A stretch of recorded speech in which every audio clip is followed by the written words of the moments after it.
বাংলা বরাক আসাম চ্যানেলে সর্বশেষ জাতীয় সংবাদে আপনাদেরকে জানাই স্বাগতম। সংবাদের শুরুতেই জানিয়ে দেব সংবাদ শিরোনাম। ট্রায়াল শেষ হয়নি, কোভ্যাক্সিন নিতে নারাজ বহু চিকিৎসক, অস্বস্তিতে কেন্দ্র। এ ব্যাপারে বিস্তারিত থাকবে প্রতিবেদনে।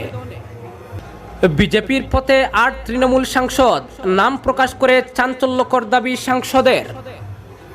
বিজেপিকে রুখতে ২১শে বাংলায় মহাজোট, কংগ্রেসকে সরাসরি প্রস্তাব দিল তৃণমূল। বিস্তারিত থাকবে প্রতিবেদনে।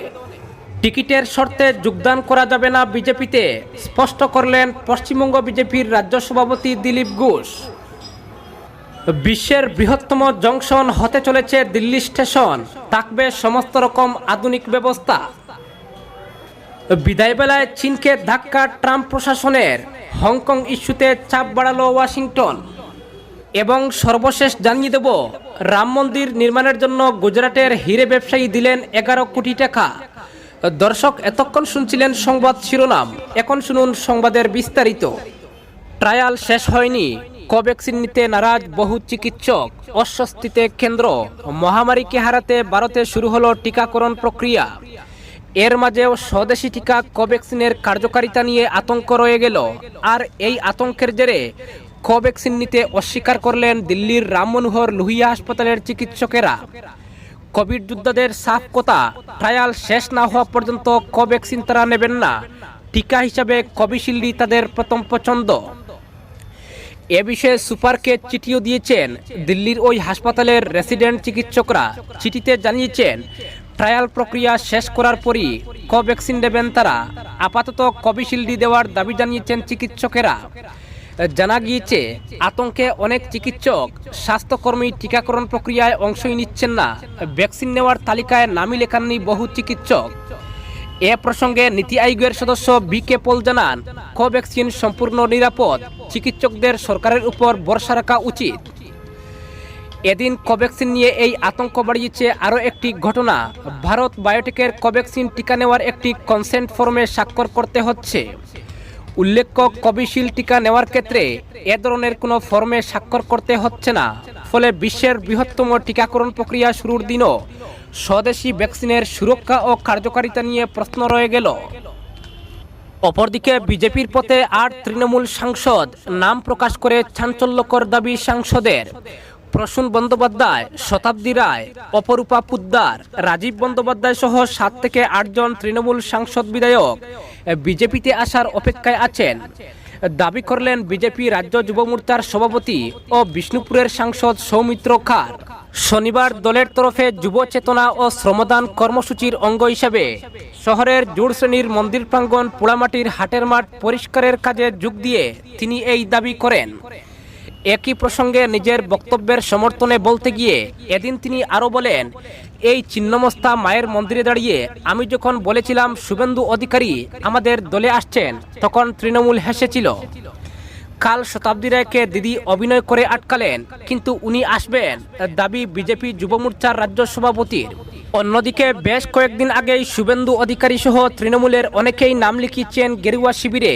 তবে আপাতত তৃণমূলীদের দলে টানার প্রক্রিয়ায় এবার ধীরে চলো নীতি নিচ্ছে বিজেপি।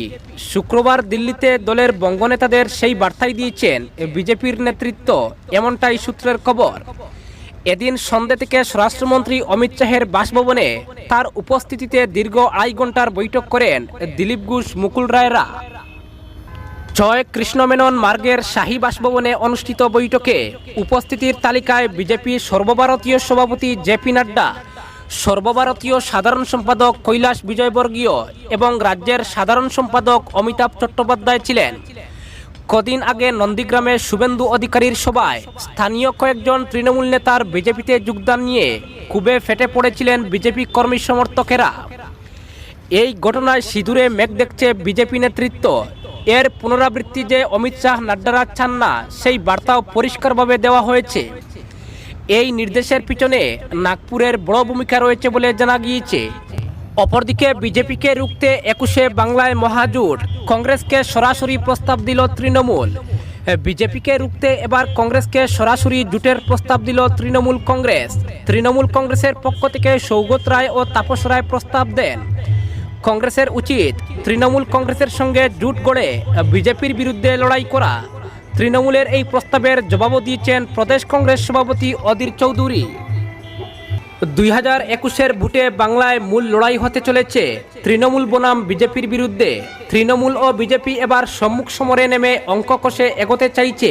ভোট যত এগিয়ে আসছে তৃণমূল যেমন ভাঙছে, বিজেপি তেমনই বাড়ছে। তবুও বাম কংগ্রেসের দখলে থাকা 13% ভোটের দিকে তাদের লক্ষ্য। উভয়ই হাত বাড়াচ্ছে সেই ভোটের দিকে। তৃণমূল সাংসদ সৌগত রায় ও বিধায়ক তাপস রায় উভয়ই মনে করেন রাজ্য কংগ্রেসের উচিত তৃণমূলের হাত মেলানো। বিজেপির বিরুদ্ধে এককাট্টা লড়াইয়ে কংগ্রেসকে জোটে সামিল হওয়ার প্রস্তাব দেন তারা। রাজনৈতিক মহলের অভিমত, সংখ্যালঘু ভোট ভাগ হোক চায় না তৃণমূল। এখনও কংগ্রেসের দখলে রয়েছে বেশ কিছু সংখ্যালঘু এলাকা, তাই কংগ্রেসকে জোটে চাইছেন তারা। সৌগত রায় ও তাপস রায়ের এই প্রস্তাবের পর প্রদেশ কংগ্রেস সভাপতি অধীর চৌধুরী তা সমূলে উৎখাত করেননি, বরং সেই সম্ভাবনা জিইয়ে রেখেই অধীর চৌধুরী বলেন, মমতা বন্দ্যোপাধ্যায় যদি প্রস্তাব দেন কংগ্রেস তা ভেবে দেখতে পারে। তিনি কংগ্রেসকে জানান প্রস্তাব আকারে, কংগ্রেসও তার লিখিত বিবৃতি দিয়ে জানাবে তাদের অবস্থান। উল্লেখ্য, দিন কয়েক আগে বিজেপি নেতা শুভেন্দু অধিকারী বামেদের ভোট চেয়েছেন নিজেদের ঝুলিতে। পুরনো বামপন্থীদের উদ্দেশ্যে বলেছেন, তৃণমূলকে হারাতে বিজেপিকে ভোট দিন। তৃণমূলের শাসন মুক্ত করতে বিজেপি যে বামেদের ভোটকেই মাধ্যম করছে তা প্রকট হয়ে উঠেছে। মোট কথা, তৃণমূল ও বিজেপি উভয়ই চাইছে বাম কংগ্রেসের ভোট দিয়ে শেষ হাসি হাসতে। অপরদিকে টিকিটের শর্তে যোগদান করা যাবে না বিজেপিতে, স্পষ্ট করলেন দিলীপ ঘোষ। অন্য দল থেকে বিজেপিতে যোগদানে কোনো শর্ত দেওয়া যাবে না। ভোটের টিকিটের প্রতিশ্রুতি দিয়ে কাউকে যোগদান করাবে না বিজেপি। শুক্রবার দিল্লিতে অমিত শাহের বাসভবনে বিজেপির উচ্চ পর্যায়ের বৈঠকে ঠিক হয়েছে এমনটাই। ওই বৈঠকে রাজ্য থেকে হাজির ছিলেন দিলীপ ঘোষ, মুকুল রায় ও কৈলাস বিজয়বর্গীয়। সঙ্গে আগামীতে রাজ্যে বড় সভা ও সমাবেশ করার সিদ্ধান্ত হয়েছে ওই বৈঠকে। সূত্রের খবর, ভোটের মুখে তৃণমূলের নেতাদের বিজেপিতে যোগদান নিয়ে দলের অন্দরেই যে ক্ষোভ তৈরি হচ্ছে তার টের পেয়েছেন নেতারা। সেই নিয়ে শুক্রবারের বৈঠকে দীর্ঘ আলোচনা হয়েছে।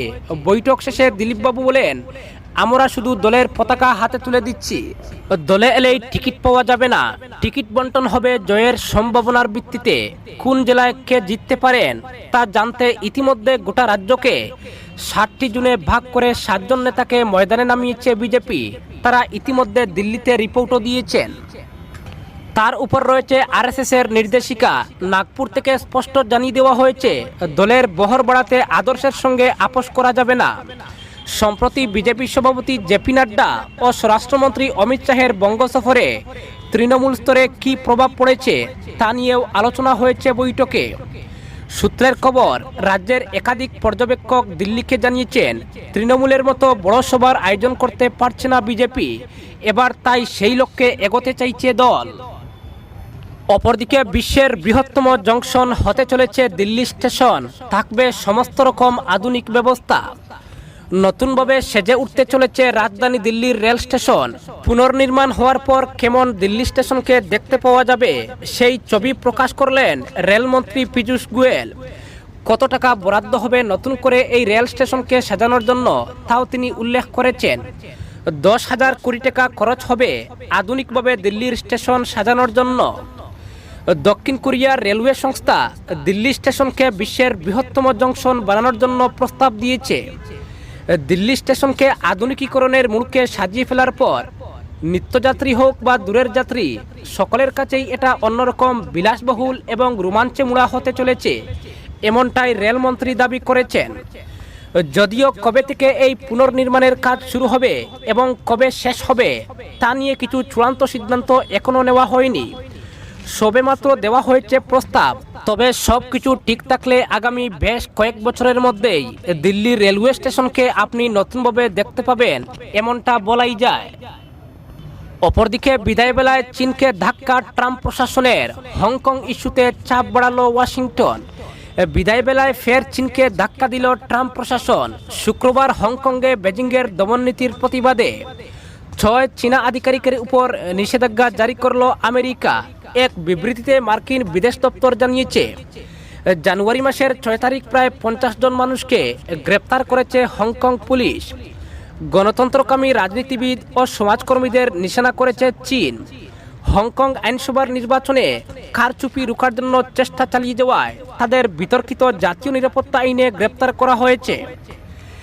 ধৃতদের মধ্যে হংকং আইনসভার 13 জন প্রাক্তন সদস্য ও এক মার্কিন আইনজীবীও রয়েছেন। মার্কিন বিদেশ দপ্তর আরও জানিয়েছে, এহেন অগণতান্ত্রিক কাজে জড়িত থাকার জন্য হংকং প্রশাসন ও চীনের 6 আধিকারিকের উপর ভ্রমণ ও অর্থনৈতিক নিষেধাজ্ঞা জারি করা হয়েছে।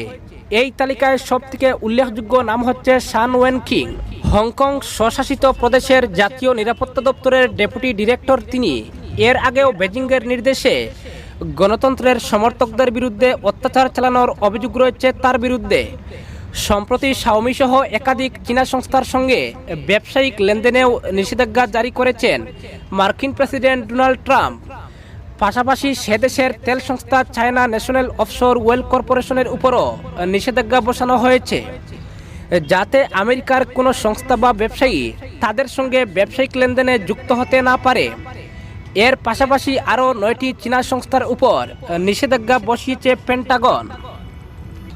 উল্লেখ্য, 2019 সালে আন্তর্জাতিক মঞ্চের প্রতিবাদ হেলায় উড়িয়ে হংকং নিয়ে বিতর্কিত জাতীয় নিরাপত্তা বিল পাশ করে চীন। বিতর্ক উপেক্ষা করেই national security legislation for Hong Kong শীর্ষক বিলটিতে সই করেন চীনা প্রেসিডেন্ট শি জিনপিং। এর ফলে স্বায়ত্তশাসিত প্রদেশটির উপর বেজিংয়ের রাশ আরও মজবুত হয়েছে। তারপরই চীনের উপর চাপ বাড়িয়ে হংকংয়ের 30 লক্ষ বাসিন্দাকে নাগরিকত্ব দেওয়ার কথা ঘোষণা করে ব্রিটেন। শুধু তাই নয়, সদ্য হংকংয়ের চীনপন্থী প্রশাসক ক্যারি লাম সহ 10 জন উচ্চপদস্থ চীনা আধিকারিকের উপর ভ্রমণ ও আর্থিক বিষয় সংক্রান্ত নিষেধাজ্ঞা চাপায় ওয়াশিংটন। হংকংয়ের স্বায়ত্তশাসনের অধিকার ক্ষুণ্ণ করে নিপীড়ন চালাচ্ছে বেজিং, যার জেরে এই পদক্ষেপ করা হয়েছে বলেও জানিয়েছিল ট্রাম্প প্রশাসন। অপরদিকে রাম মন্দির নির্মাণের জন্য গুজরাটের হিরে ব্যবসায়ী দিলেন 11 কোটি টাকা। অযোধ্যায় রাম মন্দির নির্মাণের জন্য অর্থ সংগ্রহ চলছে, অনেকেই নিজের সাধ্য অনুযায়ী চাঁদা দিচ্ছেন। গুজরাটেও শুরু হয়েছে অর্থ সংগ্রহ। জানা গিয়েছে, আহমেদাবাদের হিরে ব্যবসায়ী গোবিন্দভাই ডুলাকিয়া রাম মন্দির নির্মাণের জন্য 11 কোটি টাকা চাঁদা দিয়েছেন। এছাড়া উত্তরপ্রদেশের রায়বেরেলির বাসিন্দা সুরেন্দ্র সিং দিয়েছেন 1 কোটি টাকা। চাঁদা সংগ্রহ অভিযান চলবে 27 ফেব্রুয়ারি পর্যন্ত। সুরাটের হিরে ব্যবসায়ী ও রামকৃষ্ণ ডায়মন্ডের গোবিন্দভাই ডুলাকিয়া দীর্ঘদিন ধরেই আরএসএস এর সঙ্গে যুক্ত। রাম মন্দির তৈরির ইস্যুতে তিনি বরাবরই পাশে ছিলেন কেন্দ্রের শাসক দল তথা বিজেপির। গুজরাটে অর্থ সংগ্রহ অভিযানে নেমেছে বিশ্ব হিন্দু পরিষদ ও আরএসএস। শুধু গোবিন্দভাই ডুলাকিয়াই নন, সুরাটের অপর ব্যবসায়ী কেমিক্যাল ইন্ডাস্ট্রিজের মহেশ কবুতরওয়ালা 5 কোটি টাকা চাঁদা দিয়েছেন। এছাড়া লাভজি বাদশা দিয়েছেন 1 কোটি। এছাড়াও গুজরাটের অনেক ব্যবসায়ী 5 থেকে 21 লক্ষ টাকা অবধি চাঁদা দিয়েছেন। এছাড়া গুজরাট বিজেপির কোষাধ্যক্ষ সুরেন্দ্র প্যাটেল ও অপর এক বিজেপি নেতা রাম মন্দির নির্মাণে 5 কোটি করে অনুদান দিয়েছেন।